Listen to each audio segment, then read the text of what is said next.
Welcome to the Burnout Recovery Podcast, a guiding resource dedicated to healthcare professionals on their journey to overcoming burnout. Spearheaded by Dr. Joe Braid, a certified professional coach and rehabilitation physician.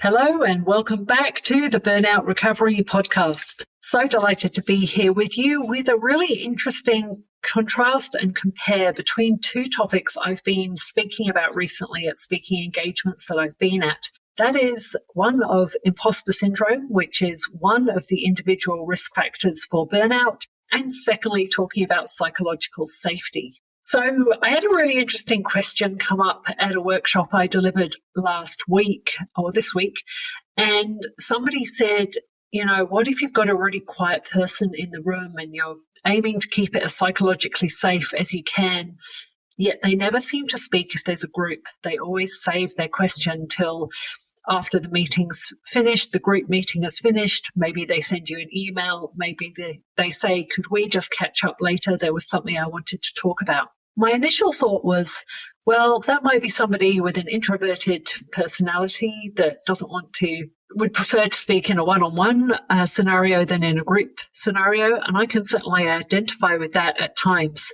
And other times it dawned on me a bit later, maybe it's imposter syndrome just coming in there where you feel like a fraud asking a question, or you feel like you should know this fact already and you shouldn't be bringing that up in the group scenario. So you hide and you doubt your own competence that you've got. So that's what has prompted me to expand on this. And I'm going to share with you sort of how it shows up, a little bit about what your brain is actually doing in these two different scenarios, the paradox healthcare workers can face, and how to break the cycle. Okay, so let's get started. If you've ever felt like a fraud despite your qualifications, or wondered why some teams feel safe to speak up while others don't, this episode is for you. We know that over 70% of people experience imposter syndrome at some point in healthcare. And so let's explore how your inner critic and your work environment interact and what you can do about it. Let's start with a scenario that many of you will recognize. We've got Sarah, an experienced nurse practitioner who walks into a team meeting. Internally, she's thinking, they're going to realize I don't know as much as they think I do. And that's imposter syndrome talking. Externally, she notices that when colleagues ask questions, they're often met with eye rolls or dismissive comments. And that's a psychologically unsafe environment. So here's what's fascinating. Both phenomena center on the same fundamental fear, the fear of judgment and rejection, but they operate in completely different ways. Imposter syndrome, I have done a recent podcast episode solely on imposter syndrome, is your internal relationship with your own competence. It's that persistent voice saying you're not qualified, that your successes were just luck, that you're about to be exposed as a fraud.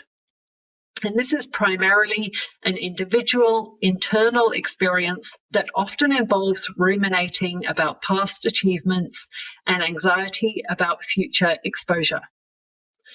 Psychological safety, on the other hand, is environmental.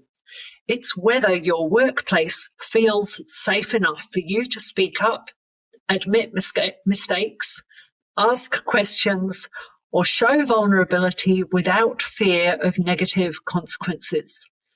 And this really exists in the present moment and is created by group dynamics and leadership behaviors. Okay? That's not behaviors of leaders, it's leadership behaviors. So what is your brain doing in these different moments? From a neuroscience perspective, both phenomena activate your brain's threat detection system. That is, your amygdala, your hippocampus, and prefrontal cortex are all involved. But here's the key difference. With psychological safety, your brain is constantly scanning environmental cues. It's reading facial expressions, vocal tones, body language to determine if it's safe to be authentic. And this is real-time environmental threat assessment. With imposter syndrome, your brain is engaging in cognitive distortions, similar to features of anxiety and depression. It's really dysregulating your self-assessment networks, making it nearly impossible to accurately internalize your successes or competence. And the stress responses are really different too. Psychological safety triggers immediate situation-specific responses. That classic fight, flight, or freeze when you're deciding whether to speak up in a meeting or not. Imposter syndrome involves more chronic stress activation with persistent anxiety about being found out. And that is how it loops into one of those individual risk factors for burnout, that chronic stress activation or chronic unrelenting stress over a long time. So here's where it gets really interesting for healthcare professionals. You might work in an environment that's trying to create psychological safety, encouraging you to report near misses, ask questions, and admit when you need help. But if you're struggling with imposter syndrome, your internal voice is saying, but I should already know this. And if I ask, they'll realize I'm not qualified. This creates an internal paradox. The environment says it's okay to not know everything, but your imposter syndrome insists, but I should know everything. So these two different phenomena can then create opposing behavioral patterns.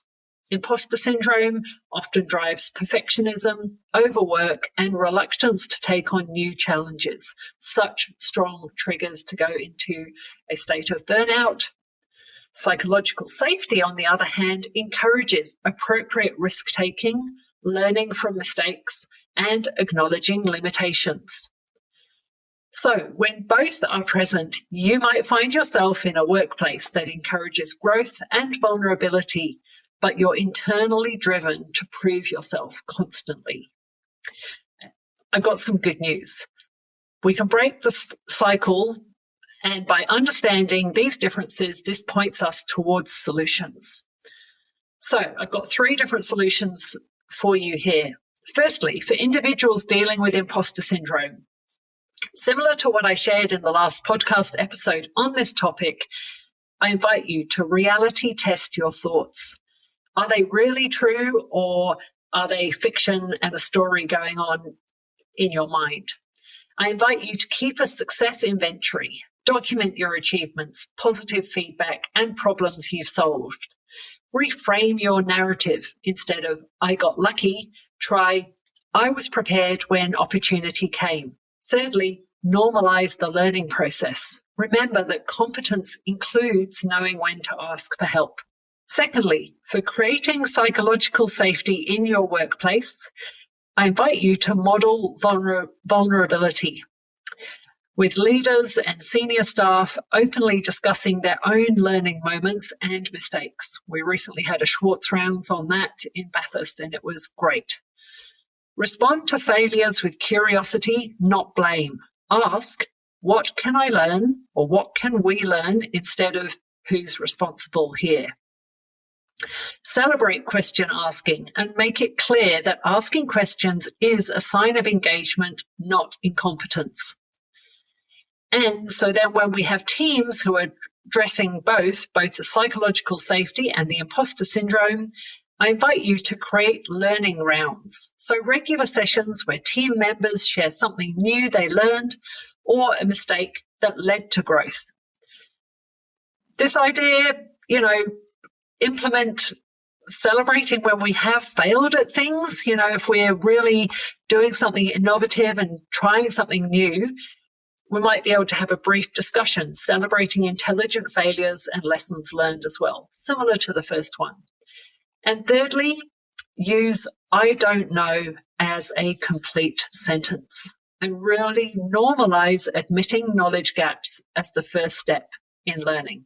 So I'd invite you to round out and finish this podcast episode remembering that true workplace well-being requires addressing both your internal relationship with competence and your environment's relationship with vulnerability and growth. You can't just fix one without considering the other. And your imposter syndrome doesn't disqualify you from contributing to psychological safety. In fact, your awareness of these internal struggles might make you more empathetic to others facing the same challenges. That's what I've got for you today on the Burnout Recovery Podcast. If this resonated with you, share it with a colleague who might need to hear it. Until next time, remember, you belong here and your voice matters. Thanks so much for listening. Have a great day. Bye. Thanks for listening to this episode. Schedule a 60-minute power hour with me and leave with relief, decisions made, and clear next steps. Or send me an email for a speaking inquiry. All information is available at drjobraid.com with links in the show notes.